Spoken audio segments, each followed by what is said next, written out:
Alors Frédéric Souillot, je rappelle que vous êtes secrétaire général de Force Ouvrière. Un mot à ce sujet tout de même, puisque ça on peut le mettre en écho aux très bons chiffres du CAC 40 que l'on a eu en fin de semaine dernière, donc les 40 entreprises françaises les plus importantes dont les dividendes et les bénéfices ont augmenté. On a de nouveau battu un record. Oui, on a de nouveau battu un record. C'est le deuxième record que l'on bat, puisque en même temps il y a de plus en plus de smicards en France. Mais quand vous voyez par exemple que, alors Total est un des champions du CAC 40, mais Total a augmenté ses salaires. Total a augmenté de 5% ses salaires. Total a en plus versé des primes qui vont de 2 000 euros, c'est le minimum, jusqu'à 4 000 euros. Est-ce que ça va dans le bon sens? Mais aujourd'hui, ce qui va dans le bon sens, c'est redonnons la place qui est la sienne à la négociation collective, la pratique contractuelle et conventionnelle. Dans les entreprises, il faut négocier les augmentations de salaire. Et l'État devrait aussi montrer l'exemple en dégelant le point d'indice des fonctionnaires, puisque eux, leurs salaires ne suivent pas les salaires du privé. Est-ce que vous avez vu cette proposition? D'ailleurs, Pascal Péry s'en faisait l'écho dans cette émission. Le ministre de la fonction publique réfléchit à... Lequel? Oui. Monsieur Guérini. On n'en a plus, là. Le nouveau. Mais ça va revenir. Réfléchit à rémunérer les fonctionnaires au mérite. Est-ce que Force Ouvrière pourrait soutenir cette idée? Non. Parce que le statut du fonctionnaire, l'égalité pour tous devant un agent de la fonction publique, c'est aussi le statut du fonctionnaire et l'égalité de rémunération. Mais il y a des fonctionnaires qui sont efficaces et d'autres qui ne le sont pas du tout. Mais ça c'est vous qui le dites. Vous pensez que tous les fonctionnaires sont efficaces? Mais moi je pense que tous les fonctionnaires sont efficaces. C'est comme à chaque fois. Qu'est-ce qu'on vous demande de faire et avec quels moyens on vous oblige à le faire? Donc tout ça c'est une histoire de moyens. Oui, mais pardonnez-moi, mais il y a une forme d'angélisme dans ce que vous dites. Ah bon? Tout le monde n'est pas. Est-ce que j'ai l'air d'un ange? Non, mais tout le monde n'est pas. Surtout pas. Tout le monde n'est pas investi au même niveau dans sa profession. Tout le monde n'a pas la même envie de travailler. Tout le monde n'est pas efficace de la même manière. Écoutez, dans la fonction publique, aujourd'hui, toutes les études qui ont été faites, l'efficacité de la fonction publique, à chaque ministère, à chaque fois qu'il y a une efficacité, c'est en général moins de moyens. Regardez dans la fonction publique hospitalière, et on a négocié le Ségur, avec l'augmentation de tous. C'était une vraie idée, parce que depuis des années, on avait mis l'hôpital face à l'économie. Moins de médecins, moins de prescriptions, moins de dépenses. Vous avez l'impression que l'hôpital marche mieux depuis le Ségur?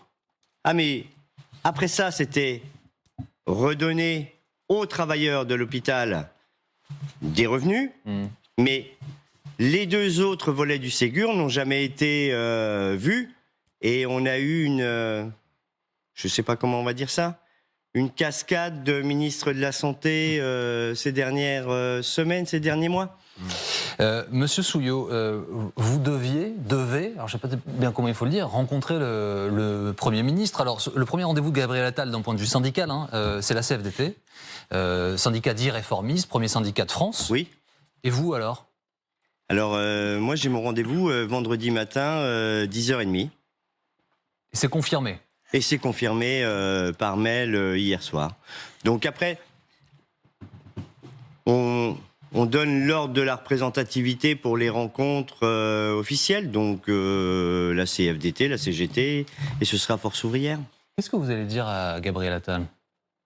Je vais lui dire qu'on ne peut pas juste se servir de la phrase dialogue social en permanence et ne pas écouter ou ne pas respecter les accords qui sont négociés et signés, notamment les accords nationaux interprofessionnels. Et il va vous entendre, vous pensez? J'espère. Moi, je suis optimiste, sinon je ferai autre chose. Est-ce que les syndicats ont gagné un nouveau pouvoir de négociation suite à la bataille des retraites? Est-ce que vous êtes un homme plus puissant, vous ne l'auriez été avant qu'il y ait ces défilés dans tout le pays pendant des semaines et des semaines? Alors, je ne sais pas si on parle de puissance. Non, mais au sens de la négociation. Ah oui, bien sûr, mais au sens de la négociation, moi je le disais avant même la réforme des retraites, depuis le deuxième tour des législatives, où il n'y avait pas de majorité absolue, redonnons la place qui est la sienne à la négociation collective. Et quand nous trouvons des accords, ce qu'on demande, c'est la transcription dans la loi et pas autre chose. Mais c'est un paradoxe, monsieur Souillot, parce que je faisais allusion à ce mouvement syndical qui, alors, objectivement, a été salué. C'est quasiment un des plus longs mouvements intersyndicaux de l'histoire. Oui. Malgré tout, vous n'avez pas obtenu gain de cause. Malgré tout, le gouvernement a passé son texte, aussi impopulaire soit-il. Mais vous savez, le gouvernement, quand il veut passer une loi immigration, il dit, les sondages disent que 82% des Français veulent. Oui. 94% des actifs ne voulaient pas de la réforme des retraites. Mais dans les deux Donc cas, ça, les c'est le textes sont paradoxe. passés. Oui, mais par artifice constitutionnel. Cette loi sur la réforme des retraites n'a jamais été votée. D'ailleurs, nous attendons à Force ouvrière le rendez-vous avec le Conseil d'État, puisque nous attaquons tous les décrets au titre de l'inégalité devant le Conseil d'État. La CGT appelle à la mobilisation le 21 avec d'autres organisations pour lutter contre la loi immigration. Est-ce que Force ouvrière sera dans les cortèges? Est-ce que vous avez envie d'y participer? Est-ce que vous voulez vous battre, vous, durant des semaines, contre ce texte? Alors, on a déjà communiqué contre la loi immigration et on n'a communiqué que sur la partie qui concerne les travailleurs, au titre de l'égalité. Vous êtes travailleur, avec ou sans papier, puisque depuis la circulaire Valls avec les alias mis en place, il y a tout un tas de travailleurs qui sont sans papier et qui travaillent, donc qui cotisent. Eh bien, s'ils cotisent, ils doivent avoir les mêmes droits que Jean-Baptiste Boursier ou Frédéric Souillot. Ça ne peut pas être autrement. Donc si vous dire que la première version du texte, celle du gouvernement, puisque c'était l'article 3, c'était ce fameux article 3, celui-là, vous le souteniez? Mais on soutient qu'à partir du moment où on travaille, quel que soit le pays, mais notamment le nôtre, à partir du moment où vous travaillez, où vous cotisez, vous devez avoir les mêmes droits de protection sociale collective. Bien évidemment. Et nous, on reste sur ce projet de loi immigration que sur la partie syndicale. La partie sociétale et politique, Ça veut dire en tant qu'organisation syndicale, la mienne, je vous rappelle que nous, au titre de la liberté et de l'indépendance, on n'appelle jamais à voter pour l'un ou contre l'autre aux élections présidentielles. C'est pas le rôle du syndicat. Donc le 21, nous n'irons pas Force ouvrière avec nos drapeaux et tout cela pour manifester, mais je soutiendrai tous les camarades qui, en tant que citoyens, veulent aller manifester pour le 21. C'est-à-dire que la CGT n'a pas la même conception que vous du syndicalisme? Ça, écoutez, nous l'avons quitté il y a 76 ans parce qu'on voulait plus être la courroie de transmission du Parti communiste. Donc après, Mais le pluralisme syndical, c'est comme le pluralisme politique, c'est la richesse pour le pays. Il y a un mouvement que nous regardons notamment dans cette émission avec beaucoup d'intérêt, Monsieur Souillot, c'est le mouvement des agriculteurs en Allemagne. Ils ont été des dizaines, voire des centaines de milliers à descendre dans la rue. D'ailleurs, François Clémenceau nous en parlera avant 9h. Il y a un mouvement de colère dont on a peu parlé, mais à Toulouse. Il y a des agriculteurs qui vont descendre dans la rue là, pour protester contre un certain nombre de choses. Est-ce qu'aujourd'hui, les agriculteurs en France sont maltraités? Est-ce qu'en Europe, de manière générale, les agriculteurs sont maltraités?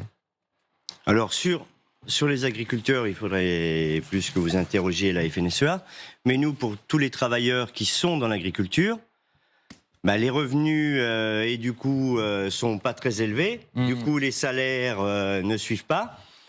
Et c'est la politique agricole commune qui définit les aides et tout ce qui va avec. Je pense qu'on devrait avoir une réflexion à la française, tout en respectant les limites européennes. Alors, il y a un autre sujet très politique sur lequel je souhaitais vous entendre ce matin. C'est cette polémique au gouvernement. Madame Oudéa-Castéra, elle va se rendre dans une école là, littrée, de laquelle elle a sorti un de ses enfants, puisque finalement, en fait, elle voulait qu'il saute une classe. L'école lui a dit non. L'école est publique, elle l'a mis dans le privé. Sauf que la ministre de l'Éducation, nouvellement nommée, a priori a menti sur les raisons qui l'ont conduit à scolariser son enfant dans une école privée sous contrat. Je vous vois sourire à cette affaire. Est-ce que vous vous joignez à la voix de celles et ceux qui demandent sa démission et qui estiment que c'est un raté tel qu'elle ne peut pas poursuivre sa mission? Alors, je fais jamais ça. Je pense qu'en termes de communication, elle aurait dû le faire autrement. Choisir de pouvoir mettre ses enfants dans tel ou tel établissement du privé, ça ne peut arriver que si vous avez les moyens. Mais qu'est-ce qui fait l'égalité? Tout à fait. C'est l'école publique. Nous allons tous à l'école publique et nous avons tous la même égalité, nous recevons tous le même programme. Eh bien, quand on est ministre, on doit défendre l'école publique. Donc, il n'y a pas de... Mais sur le reste, en termes de communication, c'est pas top. Juste un tout dernier mot, vous allez regarder le président de la République sur LCI ce soir? Mais je vais regarder le président de la République sur LCI ce soir, oui. Vous en attendez quelque chose? Je sais pas. Merci beaucoup, Frédéric Souillot.